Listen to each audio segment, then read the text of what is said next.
Hey everybody, this is Dream, and today we're going to be reviewing Croc's World 4. Croc's World 4 is developed by Spracklesoft, and it released on January 26th of 2024 for $5.99 on Xbox.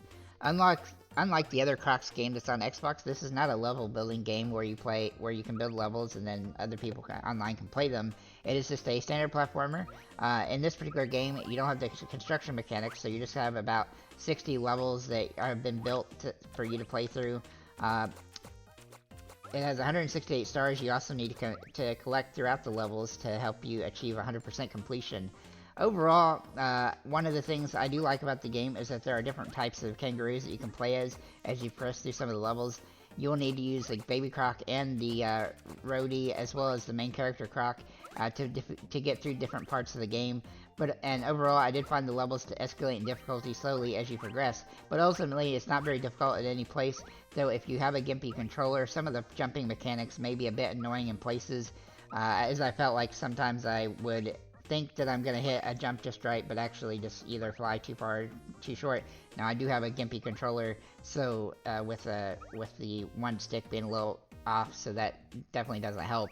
But overall, I did think the game was not terrible from that perspective, but it could use some improvements when it comes to certain places. But overall, I did think it was fairly put together, fairly decent from that perspective. I also don't think the game executed the boss areas very well, especially with no power-ups available in those areas. And then in the first boss, I literally had to cheese the boss because I couldn't figure out a way to beat it. And I don't know that the intention was to jump on the side of the wall and then to get high enough to ground pound the boss. There was also some other glitchy moments when it comes to the hitboxes and other weirdness through the levels. One boss randomly just died without me doing anything, and then I also had some other players when in some of the levels where some of the enemies, I would just like not get hit by them even if I basically jumped on top of them, and it wouldn't destroy them, like I would just fall through them.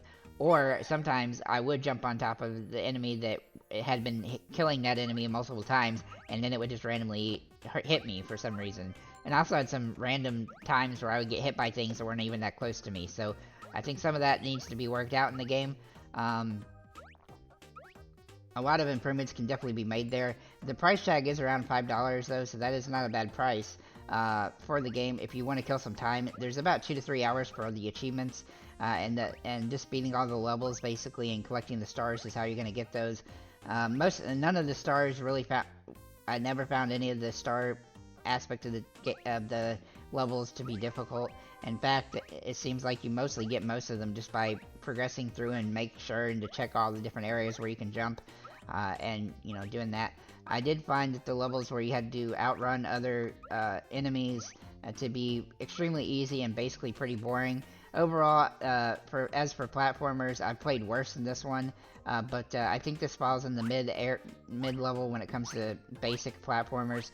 Nothing super exciting here, but if you just have a few hours that you just want to kill and have a, chill time with, then you can definitely do that with this game. Obviously, for some people, you want a platformer that's very difficult and really test you. This game doesn't do that. It's very simple and easy from that perspective, so it's not something that somebody who has an extensive enjoyment of the masochist style platformers would enjoy. But if you're in the mid-level camp for platformers, you just like to have some fun with them, this is not the worst thing I've played. I really wish that they had added the level building aspect to this game, because I think with the character builds and I felt like I enjoyed the Croc the level building game of the past on Xbox, and I really was hoping that would be on here, so I was a little bit disappointed that it wasn't. And then on top of that, this game, none of the levels were all that exciting to me, so I felt like we could build more things that would be more fun. But with that said, for $5.99 rather, it's not the worst game I've played by any stretch of imagination. So I think it's a definite, kind of chill little game for achievements and for if you're just a casual platforming player that you can enjoy. Overall, I'm going to give the game a 6.2. If they fix some of the weird bugs in the hitboxes in order that would definitely help the score. But with the difficulty being rather easy, it's hard to see hardcore platform players be too excited about this. As well as, I did enjoy the the graphics and the sounds of the game, but overall I think they could really improve the platforming aspect of the game in general. So with that said, guys, thank you for liking, commenting, subscribing. If you have any comments or questions, feel free to leave below, and have a nice day, guys.